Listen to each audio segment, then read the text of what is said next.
Hi guys, my name is Vila and I've been interviewing my dad about his 1997 Everest climb. I created this series, My Dad Climbed Everest, and I have questions. You can find all those videos on my YouTube, but as an offshoot of that series, I've been talking with him about the Everest Base Camp trek, which he has done over 10 times since the 1990s, and I got to do with him in 2022.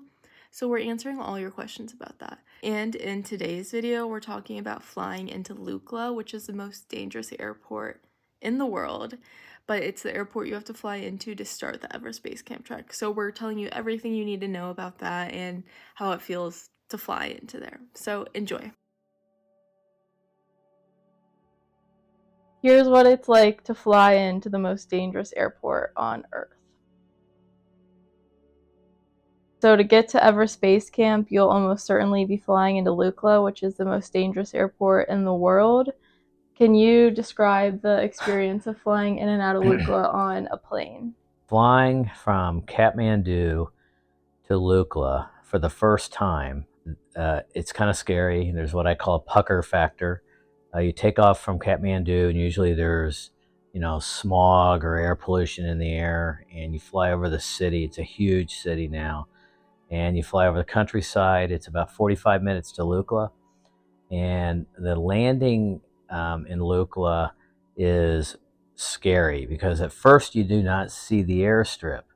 And when I first went there in '91, the airstrip was just rock runway. Now it's paved, and you're coming in for the approach, and you're surrounded by steep mountains on three sides, and it is a steep descent in, and the airstrip is on an angle, probably about a 10% angle, maybe a little bit more, like this. You can land in right here, and the airstrip is really short, so there's no room for air, especially on the approach or on the descent down and the landing. It is scary. When you watch the pilots, usually the door is open on the airplane where you can watch the pilots come in. You wonder, what the hell are we doing? And there's been many accidents flying into Lukla over the years. Most of them end very badly for the passengers. And when I fly on those planes in the Lukla, I always get on the plane last, and sit by the exit door in the back of the plane. I've always done that. It's just how, thank God I've never had to get out quickly from the airplane. But it's a scary descent.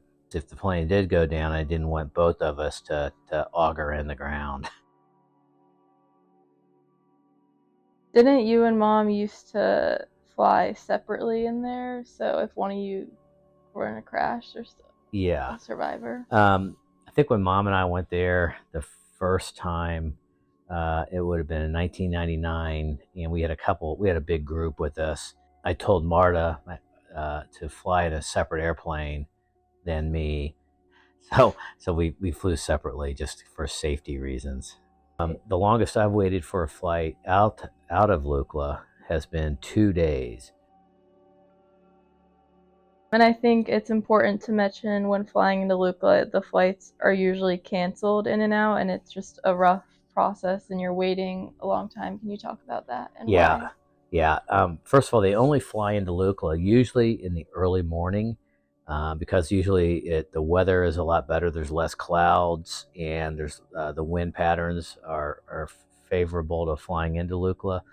And usually afternoon, after like 1 or 2 o'clock, there are no flights, just because you get the cloud buildup in the afternoon. And there are certain times where you either can't fly into Lukla for multiple days on end, or you're stuck at Lukla, which is the worst after you've done a climb or a trek and you want to get back to Kathmandu and take a hot shower. I've been stuck at Lukla for a couple days before waiting on flights.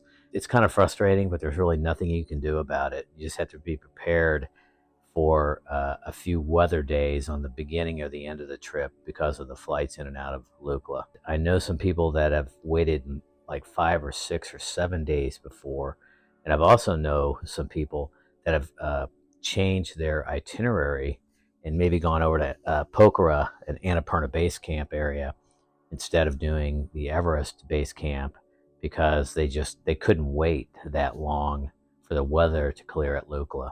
I think the ride on a helicopter is much more spectacular than the fixed wing aircraft because you get a better view.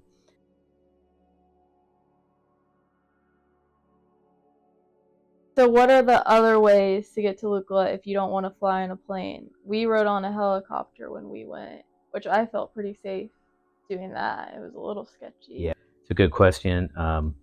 So helicopters are the taxi cabs of the Khumbu Valley now. They're everywhere. For the last probably 5 or 6 times I've been to Nepal and gone into Everest Base Camp, I've taken a helicopter to Lukla. And the reason I've done that is I kind of feel like it's a little bit safer than fixed wing aircraft. I think um, there's more options if there's an emergency on a helicopter that you can pull out and circle back quicker.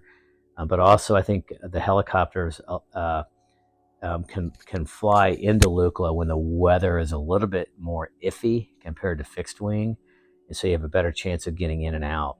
And you kind of fly closer to the ground, and you see a lot more.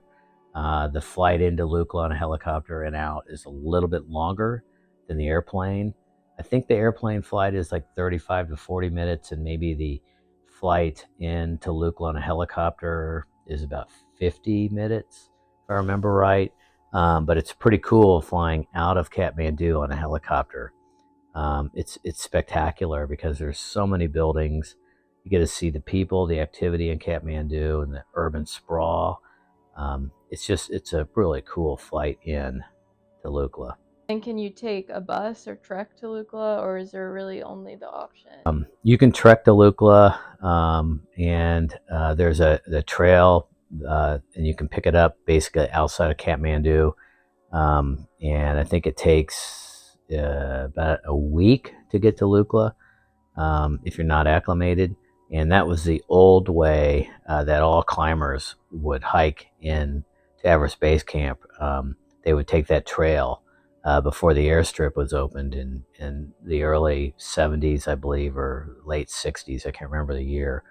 And I think Hillary was involved in building that airstrip at Lukla. But you can also take a road that is about a day or two hike from Lukla. You can take a bus, and it's a bumpy road.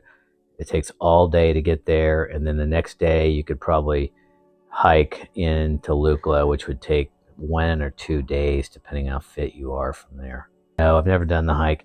The road it's fairly new. It's been built in the last 5 or 6 years, and I've never done it, but I've seen it from the air.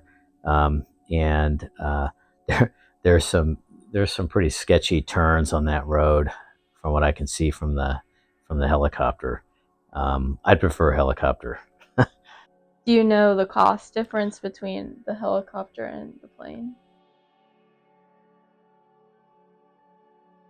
I believe plane flights into Lukla and I don't remember what they were last year when we went in. Maybe about $400 round trip, maybe 500 round trip, and a chopper flight is around maybe $1,000 round trip. So it's probably, maybe 50% more. It's hard to say.